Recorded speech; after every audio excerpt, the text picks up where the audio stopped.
فرماتے ہیں غفرانک الحمدللہ الذی اذھب عنی الأذى وعافانی. تو اس میں ہے کہ اللہ میں آپ سے معافی چاہتا ہوں، اللہ آپ کا شکر ہے آپ نے ایک تکلیف دینے والی چیز کو مجھ سے دور کر دیا، مجھے عافیت دی. علماء کہتے ہیں کہ استنجا خانے سے باہر آنے کے بعد یہ غفرانہ کا کیوں ہے؟ اللہ میں آپ سے معافی مانگتا ہوں، وجہ کیا ہے اس کے کہنے کی؟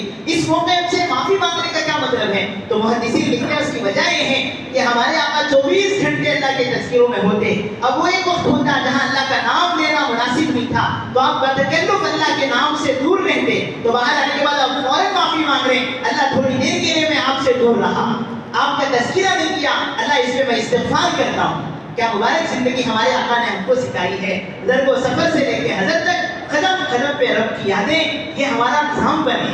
جی مصنوع دعاؤں کا اہتمام ہماری دعوت کو نورانی بناتا ہے. سب سے بڑا ذکر ہے وقت پر ہمارے نبی نے جو دعا پڑھی ہے وہ دعائیں پڑھیں، وہ دعائیں پڑھیں.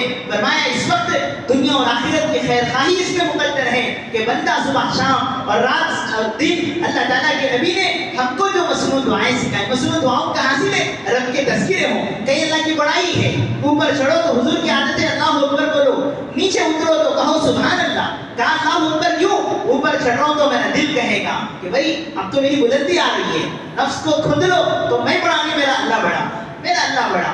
عید کی نماز میں زائد تکبیریں رکھی گئی ہیں عام نمازوں سے بڑھ کر کہ بھئی پہلی رکعت میں تکبیریں زائد، دوسری رکعت میں 3 تکبیریں زائد. حضرت تھانوی علیہ الرحمہ نے حکمت لکھی ہے کہ عید کا دن سارا مسلمان نیا کپڑا پہنتا ہے اور انسان کو اس نعمت کا اثر ہوتا ہے تو بعض مرتبہ سوچتا میرے جیسا کوئی ہے، میرے جیسا کوئی ہے، میرے سے زیادہ عمدہ نعمت والا کوئی ہے؟ اس کو حکم ہے کہ 6 بار بولو اللہ سب سے بڑے ہیں، بھائی یہ میرا اللہ بڑا ہے. یہ تذکرے ہماری ماں کو بتائے اور خدا کے ہونے کو بتائے. تو ادھر کو ہمارے دعوت کا خلاصہ ہے کہ اللہ کے تذکرے بلند کیے جائیں اور اللہ پاک اپنے فضل سے نعمتیں ہم کو دے دیں. اتنا بولیں کہ وہ رب کی چیزیں ہمارے سامنے آ جائیں. جیسے حضرات صحابہ کرام ان تذکروں کی برکت سے ان کے سامنے دنیا ایک کھلونا نظر آتی تھی.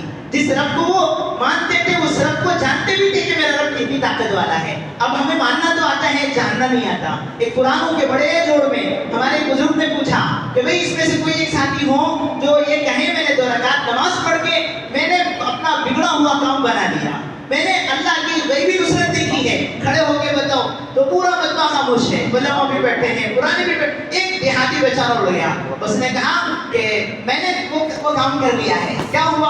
اب میری گائے مر گئی تھی 2 رکعت پڑھا، میں نے حدیث میں سنا تھا کھیڑے والے پکے ہوتے ہیں نا جی، ان کو وہ نہیں آتا، اندر ایک باہر جانتے نہیں، جو ہو 100% یہ ہے جو ہے.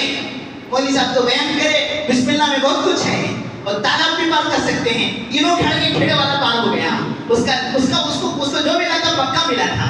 علماء نے لکھا ہے کہ اللہ پاک نے عرب کی سرزمین کو نبوت کے اتارنے کے لیے اسی لیے چنا کہ عربوں کو تیسری چیز نہیں آتی تھی، یا تو پکی بات یا تو کچی بات، ہو تو ہو نہ تو نہ. تیسری چیزیں بیچارے جانتے نہیں تھے. زبان کیسے تھے، دل کیسے تھے. صحابہ کی خوبیوں میں بات لکھی ہے. فرمایا ہماری محنتوں میں یہ چیز آ جائے کہ انشاءاللہ ہم پکے بنیں گے. کہا 2 رکعت نماز پڑھ کے اپنے اللہ کی قدرتوں کو مانگا گیا اور باقی اللہ نے کر کے دکھایا. تو یہ حضرات صحابہ نے آنکھوں سے دیکھا کہ جس رب کو ہم جانتے ہیں مانتے ہیں اس رب کو جانتے بھی ان کی طاقت کتنی بڑی ہے. نہ سمندر رکایا نہ جنگلی جانور رکائے اور اللہ معاف فرمائے ہوائیں غلام بن کے کام کریں گی. حضرت عمر نے اعلان کیا کہ اساریہ تو الجبل، اساریہ پہاڑ کی خبر لو. ان کو آواز تو آتی، وہ پیچھے پمٹ کے لشکر سے تو نکل گئے. اس کے بعد وہ سوچ رہے کہاں سے آواز آ رہی. امیر المومنین عمر کی آواز تھی، مدینے سے آئی تھی جی. بینوں دور غلام بن کے ہوا ان کی آواز کو پہنچا رہی ہے. کبھی ادھر کو حکم ہو رہا ہے، حضرت عمر رضی اللہ تعالیٰ کو پتہ چلا آگ نکلی ہے مدینے کو پریشان کر رہی ہے. آپ نے تمیم داری کو بلایا رضی اللہ عنہ، فرمایا لو اب تمیم یہ تولیہ لے کے جاؤ، اس آگ کو ہانک کے لے جاؤ. حضرت تمیم نے بکری کو جیسے لے جایا جاتا ہے حضرت تمیم داری، اس طرح وہ آگ کو ہکالتے ہوئے لے کے گئے اور ایک سوراخ میں بند کر دیے. فرمایا کہ قیامت کی علامتوں میں سے وہ آگ تھی جو حضرت عمر کے دور میں آئی تھی.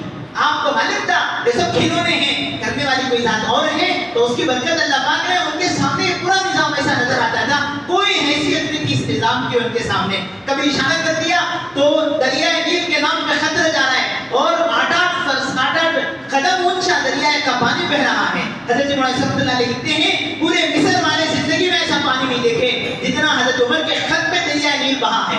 یہ ان کو معلوم تھا یہ سب کھلونے ہیں، یہ عناصر اربا غلام بن کے کام کر رہے ہیں، کیونکہ جس رب کو وہ مانتے تھے اس رب کی طاقتوں کو جانتے بھی تھے۔ اللہ کرے مانتے مانتے بولتے بولتے وہ رب کی قدرت ہمیں سمجھ میں آ جائے۔ جس چیز کی ہم دعوت دے رہے ہیں وہ دعوت